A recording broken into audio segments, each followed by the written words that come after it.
திருத்தொண்டர் புராணம் என்னும் பெரிய புராணத்திலே 2ஆம் பகுதி தில்லைவாழ் அந்தணர் சருக்கம். அதிலே தில்லைவாழ் அந்தணர்களின் சிறப்பை பார்த்து வந்தோம். தில்லைவாழ் அந்தணர்கள் இம்மையே பெற்று வாழ்ந்தார் இறைவனை என்று சொல்கிறார் சேக்கிழார் சுவாமிகள்.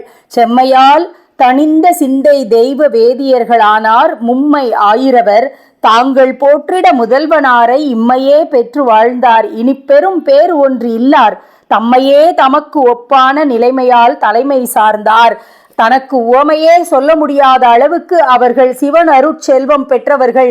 அதனாலே அவர்கள் தலைமையாக முதல் அடியாக அவர்களை சொல்லி இருக்கிறது அப்படின்னு சொல்லிட்டு இதுல என்ன சொல்றாரு பாருங்க. முதல்வனார் அப்படின்னா எம்பெருமான் சிவபெருமான்.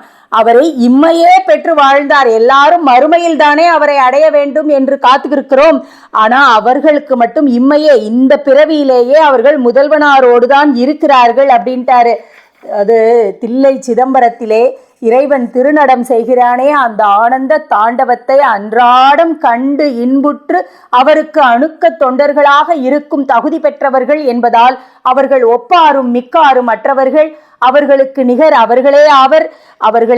அவர்களுக்கு தேவையானது என்று எதுவுமே இந்த உலகத்தில் இல்லை. இந்த உலகத்திலேயே இறைவனை அடைந்தவர்கள். அதனாலதான் முன் திருவாக்கால் முதல் பொருளானார் என்று வன்தொண்டர் அருளிய ஆரூர் அண்ணல் அருளிய இந்த திருத்தொண்ட தொகையிலே அவர்கள் முன் பாடப்பெற்றார்கள் என்று சொல்லி முடித்தார்.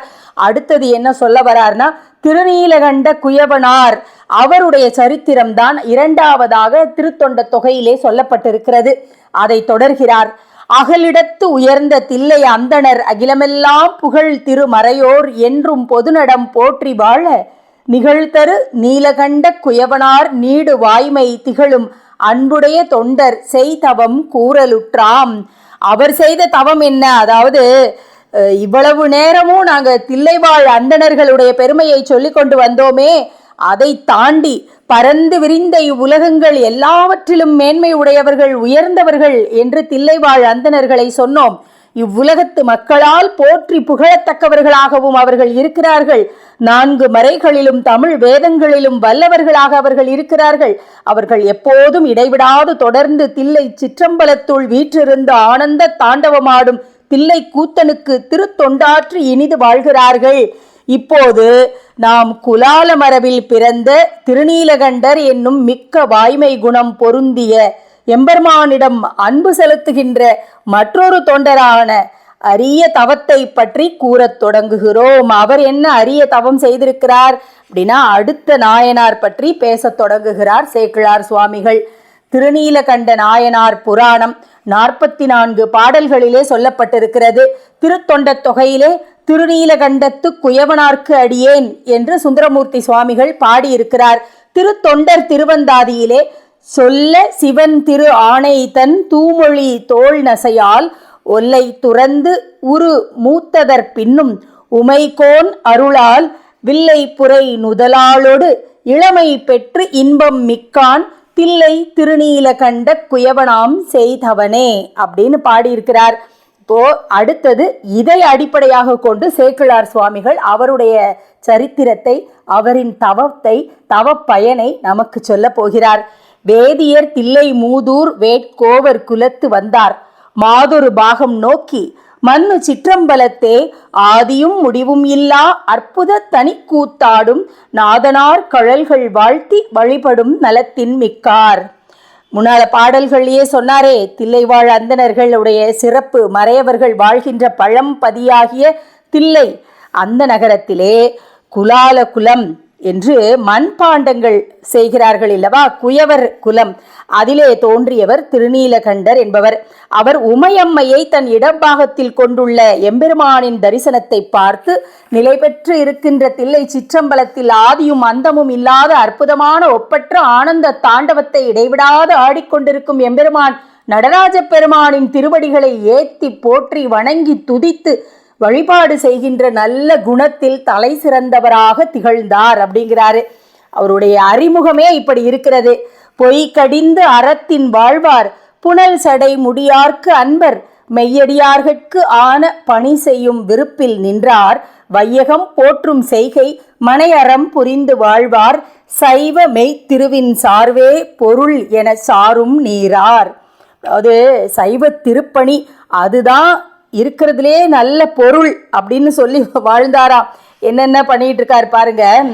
உயர்ந்த குணங்கள்ல ஒன்று, அவர் வாய்மையானவர், பொய்யே பேச மாட்டாராம், எப்போதும் உண்மையே பேசுகின்றவர், அறவழியில் சிவநெறியில் எப்போதும் வழுவாது வாழ்ந்து கொண்டு வருபவர், எம்பெருமான் சிவபெருமான் பால் மிக்க அன்பு கொண்டவர். அன்பு அப்படிங்கிறது எதையுமே எதிர்பார்க்காமல் செலுத்துவது.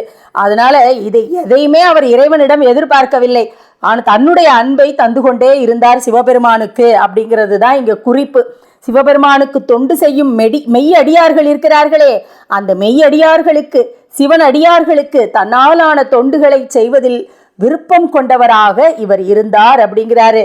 உலகம் போற்றி புகழும் இல்லற வாழ்வு, தர்மத்தை தானே விரும்பி ஏற்றுக்கொண்டு அந்த இல்லறத்திலே ஒரு குற்றமும் வந்துடாம வாழ்ந்து வந்தவர்.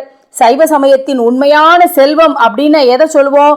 திருவெண்ணீரு, கண்டிகை, ருத்ராட்சம், இந்த பொருள்களே உண்மை பொருள்கள், இல்லற வாழ்க்கைக்கு தொடர்புடையன, இது மட்டும்தான் அப்படின்னு நினைச்சு அதை மட்டுமே கொண்டு திருநீலகண்டர் வாழ்ந்து வந்தாராம். அளவிலா மரபின் வாழ்க்கை மண்கலம் அமுதுக்கு ஆக்கி வளரிளம் திங்கள் கண்ணி மன்றுளார் அடியார்க்கு என்றும் உளமகிழ் சிறப்பின் மல்க ஓடழித்து ஒழுகும் நாளில் இளமை மீதூர இன்பத்துறையினில் எளியரானார். திருநீலகண்டர் என்ன செய்கிறார் பாருங்க. குலப்பெருமை, குல தொழில் அதை முறையாக செய்து கொண்டு வரார் இல்லையா. அந்த காலத்துல அன்றாட தேவைக்காக மண்கலங்கள் அது மட்டுமே செய்து கொண்டிருந்தார். அதோட அழகு காட்டும் பிறை சந்திரனையும் தலைமாலையையும் அணிந்து தில்லை சிற்றம்பலத்துள்ள ஆனந்த தாண்டவம் ஆடுகிறானே எம்பெருமான், அவருக்கு எப்பொழுதும் அவருடைய அடியவர்களுக்கு உள்ளம் மகிழ்ந்து நிறைந்திருக்கும்படியாக பல வகையான திருவோடுகள், திருப்பரிக்கலங்கள் இதெல்லாம் செய்து வழங்கி வந்தாராம். அப்படி கொடுத்து கொண்டு வரும்போது ஒருமுறை அவர் தம் இளமை நலம் தமக்கு சிற்றின்ப உணர்வை தூண்ட அத்துறையில் விருப்பமுடையவராக நாட்டம் கொண்டு அனுபவிக்க தயாரானார். அவருக்கும் ஒரு சபலம் வந்துவிட்டது அப்படிங்கிறாரு. அவர் தங்கள் மனைவியாரும் அருந்ததி கற்பின் மிக்கார், புவனங்கள் உய்ய ஐயர் பொங்கு நஞ்சு உண்ண யாம் செய் தவம் நின்று தடுத்தது என்ன தகைந்து தான் தரித்தது என்று சிவன் எந்தை கண்டம் தன்னை திருநீலகண்டம் என்பார். பாருங்க, திருநீலகண்ட நாயனாரின் மனைவியார் அருந்ததியை காட்டிலும் மேம்பட்ட கற்புடையவராம். அதுக்குதான் அவர் சொல்றாரு, அருந்ததி கற்பின் மிக்கார், அதை விட கற்பிலே சிறந்தவர் எம்பெருமான் சிவபெருமான். இந்த உலக உயிரினங்கள் அனைத்தும் இன்புற்று வாழும் பொருட்டாக அசுரர்களும் தேவர்களும் பார்க்கடலை கடைந்த போது அந்த ஆலகால நஞ்சு வந்ததே, அதை பெருங்கருணையோடு உண்டு தானே ஏற்றுக்கொண்டாரே. அது நாம் எல்லோரும் செய்த அரும் பெரும் தவத்தால் விளைந்த பயன். அந்த தவத்தின் பலன்தான் அது எம்பெருமான் கண்டமளவிலேயே தடுத்து நிறுத்தப்பட்டு விட்டது. எம்பெருமான் அவ்வாறு தடுத்து நிறுத்தி கொண்ட அந்த கரிய நீல நிறமுள்ள கண்டத்தையே எப்பொழுதும் சிந்தித்து கொண்டே இருக்கும் நாயனார் திருநீலகண்டம் திருநீலகண்டம் என்று இடைவிடாது தோத்திரம் போல சொல்லிக்கொண்டே இருக்கும் இயல்புடையவர்.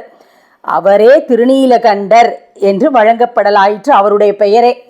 அது இறைவன் என்ன கருணை, ஒரே விஷயத்தை தான் அவர் நினைச்சுக்கிட்டே இருக்காராம். எல்லாத்துக்கும் திருநீலகண்டம் திருநீலகண்டம்னு சொல்லிக்கிட்டே இருக்கிறாராம். அதனாலதான் அவர் திருநீலகண்டர் என்று பெயர் பெற்றிருக்கிறார். அவருடைய பெயர் என்னவோ நமக்கு தெரியல. திருநீலகண்டராக அவர் ஆனது திருநீலகண்டம் என்று இறைவனை சிந்தித்ததனால், இறைவனுடைய அந்த அன்பை நினைத்து அதனாலே ஈர்க்கப்பட்டு இறைவன்பால் அவருடைய அன்பை கொடுக்கிறார். அப்படிப்பட்டவர் ஆனதம் கேள்வர் அங்கு ஓர் பரத்தை பால் அணைந்து நன்ன மானம் முன் பொறாது வந்த ஊடலால் மனைவியின் வாழ்க்கை ஏனைய எல்லாம் செய்தே உடன் உறைவு இசையார் ஆனார். தேனலர் கமல போதில் திருவினும் உருவம் மிக்கார். இந்த மாதிரி ஒரு காலத்துல அவர் என்ன செய்யறாரு, இந்த சபலம் வந்துட்டதுன்னு சொன்னோமே, அப்படிப்பட்ட சபலத்தினாலே திருநீலகண்டர் தன் மனைவியை விடுத்து வேறொரு விலைமகளிடம் இன்பம் துய்க்க போய்விட்டார். அதை தெரிஞ்சுக்கிட்டாராம் அந்த அம்மா. அந்த அம்மையாருடைய தன்மானம் முந்தி கொண்டு விட்டது. அவர் அப்படி செய்ததை பொறுக்க முடியாமல் பிணக்கு, அவங்க ரெண்டு பேருக்கும் ஒரு சண்டை, அதுல ஒரு ஊடல் வந்ததுனால அப்போதைக்கு ஏதும் பேசாதிருந்து இல்லற வாழ்க்கை அப்படியே அன்றாடம் வேண்டிய கடமைகளை ஒருத்தருக்கு ஒருத்தர் செய்து கொண்டு தவறாம விதிப்படி நடந்து கொண்டிருக்கிறார்கள். ஆனாலும் இந்த அம்மாவுக்கு அது உடன்படவில்லை, இசைவு படலை மனசு. அதனால அந்த அம்மா எல்லாத்தையும் தவிர்த்து விடுகிறாள். ஆனால் ஆன என்ற முதல் சொல் போட்டிருக்காரு பாருங்க, ஆனதம் கேழ்வர், அந்த உயர்ந்த குணமுடைய பிரியமுள்ள அப்படின்னு அர்த்தம். அதனால என்ன செஞ்சானா அந்த அம்மா, திருவாமுது செய்கிறாங்க இல்லையா, இல்லற செய்கைகள் கடமைகள் அதையெல்லாம் அந்த அம்மா ஒரு குறைவும் இல்லாமல் செய்து கொண்டே வருகிறாள். ஆனால் அவருக்கு, இந்த அம்மாவுக்கு தன்மானம் இடம் கொடுக்கவில்லை, சுயமரியாதை அவளை தடுக்கிறது. இவர் வேற ஒரு பொம்பளை கிட்ட போயிட்டாரே அப்படின்னு அவர்கிட்ட ஒரு டிஸ்டன்ஸ் அதை மெயின்டைன் பண்ண ஆரம்பிச்சிட்டாங்க அந்த அம்மா. மூண்ட அப்புலவி தீர்க்க அன்பனார் முன்பு சென்று பூண் தயங்கு இளமென் சாயல் பொற்கொடி அணையார் தம்மை வேண்டுவ இறந்து கூறி மெய்யுற அணையும் போதில் தீண்டுவீராயின் எம்மை திருநீலகண்டம் என்றார். அம்மா சொல்லிட்டா பாருங்க, மனைவி அந்த என்ன செஞ்சாலும் அந்த சண்டை போக மாட்டேங்குது, தீர மாட்டேங்குது, ஆனால் அதை தீர்க்கணுமே. அதனால நாயனார் என்ன செய்கிறாராம், ஒரு ஆபரணங்களை எல்லாம் போட்டுக்கிட்டு இருக்காரு. அப்படியே அந்த இளமை பருவம், அதனால அவருக்கு அந்த சபலம். அப்படி இருக்கும்போது இவளை தொட்டு அந்த மனைவியை அந்த பிணக்கை தீர்க்கலாம் அப்படின்னு போறாரு. அப்போ அந்த அம்மா சொல்லிட்டா, அவர் மேனியை தழுவ முற்படும் போது அம்மையார் கோவப்பட்டு, நீரெம்மை தீண்டுவீராயின் திருநீலகண்டம் உம்மை தடுப்பதாக அப்படின்னு சொல்லிட்டா. தீண்டுவீராயின் எம்மை திருநீலகண்டம் அப்படின்னா உடனே அவர் பதறி போயிட்டார். ஆதியார் நீலகண்டத்து அளவு தாம் கொண்ட ஆர்வம் பேதியா ஆணை கேட்ட பெரியவர் பெயர்ந்து நீங்கி ஏதிலார் போல நோக்கி எம்மை என்றதனால் மற்றை மாதரார் தமையும் எந்தன் மனதினும் தீண்டேன் என்றார். அந்த அம்மா இப்படி சொன்னதுனால அவருக்கு என்ன ஆயிடுச்சு, மனசு இப்போ உண்மையை உணர்ந்து விட்டது. அவருக்கு வருத்தம் மேலிடுகிறது. இறைவன் மேலேயே ஆணையாக சொல்லிவிட்டாளே அப்படின்னு, என்னை தீண்டாதேன்னு தான் அந்த அம்மா சொன்னா. ஆனால் இவர் என்ன சொன்னார் பாருங்க, யாரையுமே மாதரார்தமையும் என் மனதினும் தீண்டேன் அப்படின்ட்டார். எந்த பெண்ணையும் என் மனசாலையும் இனிமேல் நினைக்க மாட்டேன் அப்படின்னு அவரும் சபதம் செய்கிறார். அந்த அம்மா நீ என்னை தீண்டாதே, தீண்டினால் இறைவன் தடுப்பான்னு சபதம் செய்தா, இவர் எந்த பெண்ணையுமே நான் மனதாலும் கூட இனிமேல் தீண்ட மாட்டேன்ட்டார். கற்புறு மனைவியாரும் கணவனார்க்கு ஆனவெல்லாம் பொற்புற மெய்யுறாமல் பொருந்துவ போற்றி செய்ய இல் புறம்பு ஒழியாத அங்கன் இருவரும் வேறு வைகி அற்புறு புணர்ச்சியின்மை அயல் அறியாமை வாழ்ந்தார். இந்த 2 பேருக்குமான இந்த சபதம் இருக்கே, இதை வெளி ஆளுங்க தெரிஞ்சுக்காத அளவில் இவங்க 2 பேரும் ஒருத்தருக்கு ஒருத்தர் கடமையாக வாழ்ந்து கொண்டிருக்கிறார்கள். ஒருவருக்கு ஒருவர் செய்ய வேண்டிய கடமைகளை செய்து கொண்டு வாழ்கிறார்கள். இப்படி கற்புடைய மனைவி. அதனால அந்த அம்மா தன்னுடைய வார்த்தையிலே ரொம்ப தீர்மானமாக நின்றுட்டாங்க. இவரோ தான் செய்த தவறை உணர்ந்து கொண்டு இனி யாரையும் மனசாலையும் தீண்டலைன்னு சொல்லி அவரும் ஒரு கட்டுப்பாட்டுக்குள்ளே வந்து விட்டார். ஆனால் இது உலகத்துக்கு தெரியாது. இப்படியே அவங்க 2 பேருக்கும் வயசும் ஆயிடுச்சான்.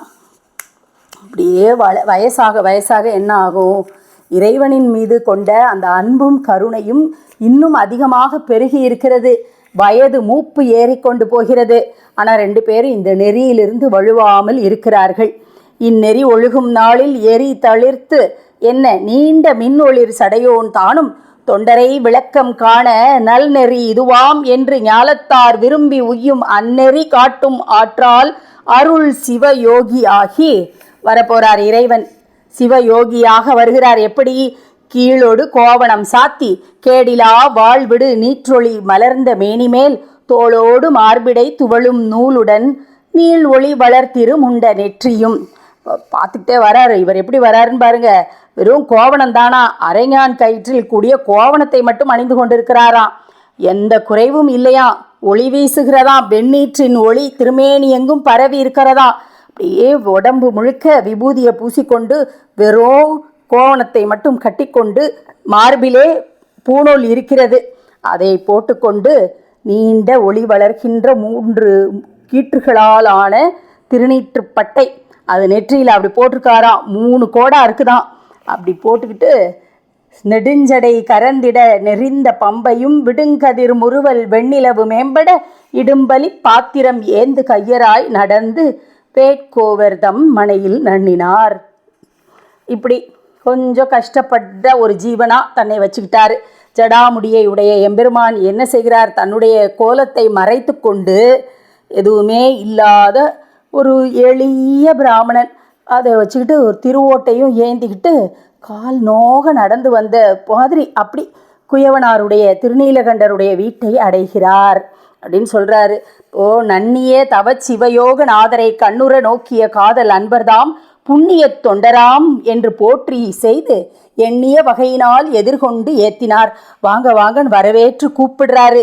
இறைவனுடைய சிவன் அடியார் வந்திருக்கிறாரே, அடியவர் வந்திருக்கிறாரே அப்படின்னு கூப்பிடுறாரு. இவர் என்ன செய்றார் பாருங்க. பிறைவளர் சடைமுடி பிரானை தொண்டர் என்று உரையுளில் அணைந்து பேருவகை கூர்ந்திட முறைமையின் வழிபட மொழிந்த பூசைகள் நிறைபெறு விருப்போடு செய்து நின்றபின் கூப்பிட்டு அவருக்கு பாத பூஜைகள் எல்லாம் செய்கிறார். அவரை உபசரிக்கிறார். அப்படியெல்லாம் உபசரித்த பின்னால எம்பிரான் யான் செய்யும் பணி எது என்றனர். வம்புலா மலர்ச்சடை வள்ளல் தொண்டனார் உம்பர் நாயகனும் இவ்வோடு உன்பால் வைத்து நம்பி நீ தருக நாம் வேண்டும் போது என்று சொல்கிறாராம். ஐயா வந்தாரு, உபசரிச்சாரு, கவனிச்சாரு, பூஜை பண்ணினாரு. அவருக்கு எல்லா மரியாதைகளும் செய்துவிட்டு ஐயா உங்களுக்கு நான் என்ன ஐயா செய்யறது அப்படின்னு கேட்ட உடனே என்கிட்ட இருக்கிறது இந்த ஒரே ஒரு ஓடு, இந்த திருவோட்டை நீ பத்திரமா வச்சிரு, நான் வந்து திரும்ப கேட்கும்போது நீ குடு அப்படின்னு சொல்றார். தன்னை ஒப்பு அறியது தலத்து தன்னுளை துண்ணிய யாவையும் தூய்மை செய்வது பொன்னினும் மணியினும் போற்ற வேண்டுவது இன்ன தன்மையை இது வாங்கு நீ என்று என்ன சொல்றார் பாருங்க. இந்த பாத்திரம் எப்படி பார்த்தது, பிச்சா பாத்திரம் திருவோடு, இதுக்கு ஒப்புவமையே சொல்ல முடியாது. இன்னொன்று இது மாதிரி கிடையாது, அப்படிப்பட்ட தனித்துவம் கொண்டது. இதுல எந்த பொருளும் தன்னை தானே தூய்மைப்படுத்தி கொள்ளுமா. எவ்வளவு மோசமானதை போட்டாலும் அது பரிசுத்தமானதாக ஆக்கிவிடுமா. அப்படி எல்லாத்தையும் சுத்தமாக்குகிற தன்மை கொண்டது. பொன்னையும் ரத்தினங்களையும் மாணிக்கத்தையும் விட பெரிதாக போற்றி பாதுகாக்க வேண்டிய ஓடு இது. இந்த திருவோட்டை நீ பெற்றுக்கொள்வாயாக அப்படின்னு சொல்லி கொடுக்குறாரு. என்ன செஞ்சார் பாருங்க. இவரும் வாங்கி வச்சுக்கிட்டார். ஒல்லையின் மனையில் ஓர் மருங்கு காப்புறும் எல்லையில் வைத்து வந்து இறையை எய்தினார். அப்படியே ரொம்ப மரியாதையோடு வாங்கிக்கிட்டாரு. வாங்கி வீட்டில் பத்திரமா ஒரு மூலையில் கொண்டு போய் வச்சுட்டாரு. ஒரு ஓரத்தில் வச்சுட்டு திரும்ப வந்தார். வைத்த பின் மறையவராகி வந்து அருள் நித்தனார் நீங்கிட நிறை தொண்டரும் உய்த்து உடன் போய் விடை கொண்டு மீண்டனர். அத்தர்தாம் அம்பலம் அணைய மேவினார். இப்போ இந்த திருவோட்டை வீட்டில் பாதுகாப்பாக வச்சுட்டு மறையவர் வேடத்தில் வந்தாரே எம்பெருமானாகிய சிவபெருமான்.